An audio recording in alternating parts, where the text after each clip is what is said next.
In one of these cases, a senior citizen was randomly attacked and targeted, blindsided with a sucker punch to the head. That victim that we talked to a little bit earlier today, an 80-year-old elderly man who sustained severe injuries as a result of that attack. He is one of 2 victims here in the Lower Merion Township area, along with another victim in northeast Philadelphia. Someone asked me for a cigarette, and by the time I got my hands out of my pocket, I was getting hit by 4 kids. The suspects took nothing, not even the food, and just fled, leaving only a battered victim. All my face was all bruised up and bad. It was hard to see. These crimes are only now beginning to get media attention. And as Bill mentioned earlier this week, there appears to be indeed a racial element at play that few people seem comfortable to discuss. Joining me now from Kansas City, Missouri, psychologist and lawyer Brian Russell, and from L.A., civil rights activist Jasmyne Cannick. Jasmyne, let's start with you. Tom Sowell, the economist and columnist, wrote a riveting piece earlier this week about the fact that this, quote, game has been around for some time.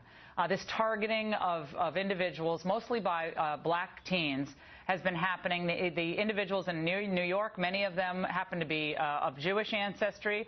In other occasions, most of them are white, some even Asian. A racial element seems to be present here. Do you deny that? You know, I don't want to generalize, Laura, and say that this is simply a game that's being played only by African-American teens across the U.S. What I would say is that America needs to also look at, why do these teens have so much time on their hands to even be engaging in something like this? It's very hard to sit up here and try to defend bad behavior, no matter what color, what race, the perpetrators are. But so Jasmyne, it is disturbing. Yeah. But so, Jasmyne, you'd be saying this if this were overwhelmingly white teens, and they were going around in all these cities across the United States, and they were cold cocking elderly black people, would you be coming on the O'Reilly factor and saying you'd hate to generalize about, quote, bad behavior? If you have 3 deaths from this, I don't even like calling it a game. These are criminal assaults by people who are thugs. Yeah, they have too much time on their hands. There are a lot of people who have too much time on their hands who don't go attacking elderly people and knocking them unconscious for sport. So, I mean, I think if the shoe was on the other foot here, we'd have Al Sharpton out there. You'd have all these people screaming for Eric Holder to rush into the cities. Look, Reverend Sharpton, other black civil rights advocates have denounced this behavior. Of course, yes, it is a crime. We're not going to sit up here and generalize it, though, and say that this is only something that's being done by African Americans. What we've seen on the news may be, but that may be intentional as well. Brian, do you have other evidence that there are a rampant number of white teens going out there and targeting elderly black people or innocent Asian people and putting videos on the internet of whether or not they knock them out? Is there any evidence of that? If there is, I want to see it. I haven't seen it, Laura, and here's my analysis in 30 seconds or less. This does not fit the mainstream media's preferred narrative, which is that we don't have a violent crime problem among our nation's young black youth.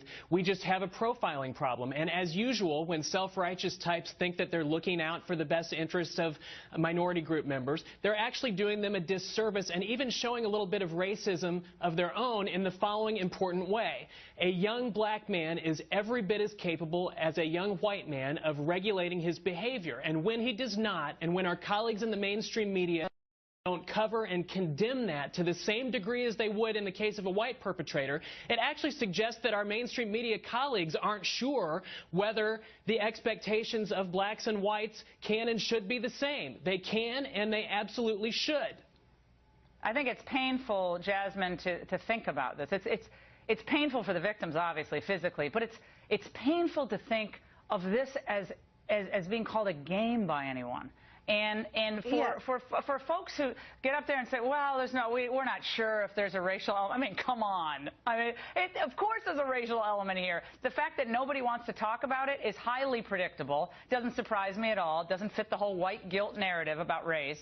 And I don't think it serves the black kids who are getting into this trouble. I don't think it serves them well. They're not helped by the denial, and it doesn't serve society at large well. We have a real problem in America, but in these neighborhoods where we have rampant problems and American family breakdown, we have a big problem. And I think that conversation needs to be had.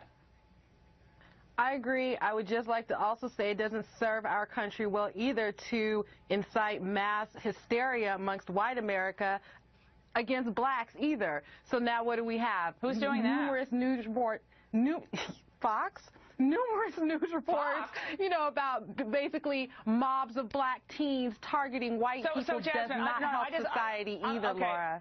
Jasmine, I'm stunned at what I'm hearing. You're saying that Fox News is the problem by the fact that actually Fox is one of the few media outlets that has actually the courage to report the truth. Tom Sowell, African-American, renowned economist and columnist, and a few others who are brave enough to connect the dots, said this is not serving the black community well. That's the truth. And if the shoe were on the other foot, NBC and CBS and ABC, they would be fanned out across the country having racial town halls trying to discover why so many white youth have an instant animus toward innocent black people. And I would actually celebrate the fact that they would do that, because it should be done. Laura, in the wake of Aurora, who's doing it, it should be done.